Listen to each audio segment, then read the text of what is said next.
भारत और अमेरिका के बीच चल रही व्यापारिक वार्ताओं के संदर्भ में प्रतिक्रिया देते हुए कांग्रेस नेता और छत्तीसगढ़ के पूर्व सीएम भूपेश बघेल ने भारत अमेरिका व्यापार समझौते को देश के लिए घाटे का सौदा बताया।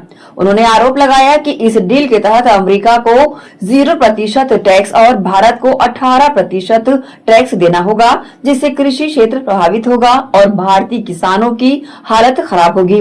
कृषि क्षेत्र ओपन कर दिया गया है, जो आज तक के किसी प्रधानमंत्री ने नहीं किया था। देश के किसानों की हालत खराब होने वाली है। पूर्व सीएम भूपेश बघेल ने आगे कहा कि ट्रंप कह चुके हैं कि ट्रेड की धमकी देकर उन्होंने ऑपरेशन सिंदूर रुकवाया, जो देश के लिए चिंताजनक है। उन्होंने डील को देश के किसानों और कृषि क्षेत्र के लिए हानिकारक बताया और सरकार पर निशाना साधते हुए केंद्र सरकार की नीतियों को दबाव में लिया गया फैसला बताया। सलवार रायपुर में कार्गो हब बनेगा और ये तो हो गया पेपर की बात। नित्यानंद जी ने 2022 में गृह मंत्री के रूप में कहा, ये 20/8 की बात है, कि 2018 की अपेक्षा की तुलना में 2018 की तुलना में 2022 में छत्तीसगढ़ में नक्सलवाद में 36% की कमी आई और जो मौतों में जो नक्सली घटना करते जिसमें मृत्यु होती थी 60% की कमी आई। ये उनका उत्तर है। अब अमित शाह जी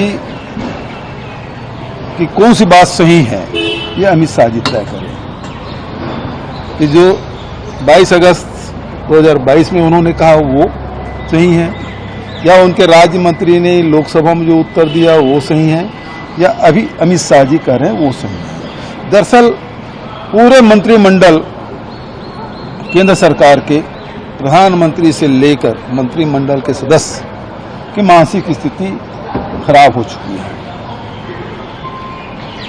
अमित शाह जी को यहां नहीं रहना चाहिए, उसको लोकसभा में रहना चाहिए। क्यों? क्योंकि नई व्यवस्था के तहत पहले लोकसभा की सुरक्षा की जिम्मेदारी लोकसभा अध्यक्ष और उसके द्वारा वहां जो तैनात सुरक्षा कर्मी थे उनके द्वारा होता था, लेकिन अब सीआरपीएफ उसकी सुरक्षा कर रही लोकसभा की। और लोकसभा अध्यक्ष कह रहे हैं कि प्रधानमंत्री की जान को खतरा है। देश के अंदर खतरा है तो गृह मंत्री जी यहां क्या कर रहे हैं? अभी तक के एफआईआर क्यों नहीं हुआ?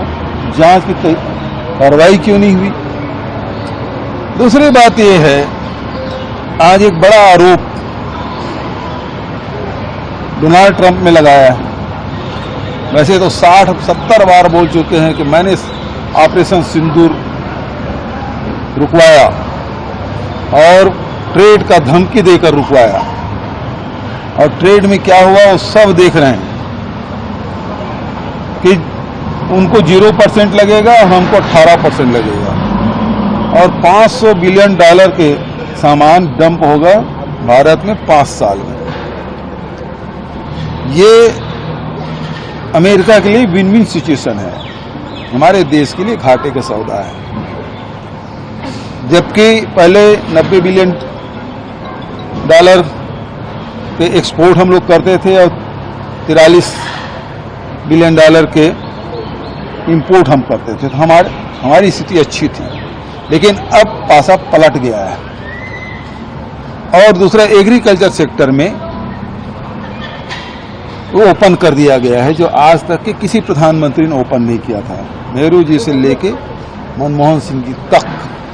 इसमें अटल जी भी हैं, मोरारजी देसाई जी भी हैं, चंद्रशेखर जी हैं, चरण सिंह जी हैं, I.K. गुजराल जी हैं, अटल बिहारी वाजपेयी जी हैं, सब उन्होंने किसी ने खोला, इन्होंने खोल दिया। देश के किसान की हालत खराब होने वाली है। और ट्रंप ने आज फिर से धमकी दे दी है कि मैं मोदी के पॉलिटिकल लाइफ को डिस्ट्रॉय नहीं करना चाहता। मतलब फिर से एक बार धमकी। तो अमित शाह जी छत्तीसगढ़ में हैं, उनसे मैं सवाल पूछना चाहता हूं, क्योंकि सबसे लंबे समय तक के साथ में मोदी जी के हैं वो। राजनीतिक हमसफर जिसको कह सकते हैं वो अमित शाह जी हैं। चाहे वो गृह राज्य मंत्री के रूप में हो, वहां से लेकर राष्ट्रीय अध्यक्ष और उसके बाद गृह मंत्री के रूप में लंबा सफर उन्होंने तय किया है। तो निश्चित रूप से वो राज भी जानते होंगे, राजदार भी होंगे। लेकिन ट्रंप के पास ऐसा क्या राज है जिससे मोदी जी का जो राजनीतिक जीवन है खतरे में पड़ जाएगा, समाप्त हो जाएगा, डिस्ट्रॉय हो जाएगा, ये कह रहे हैं। तो शाह जी को सामने आके,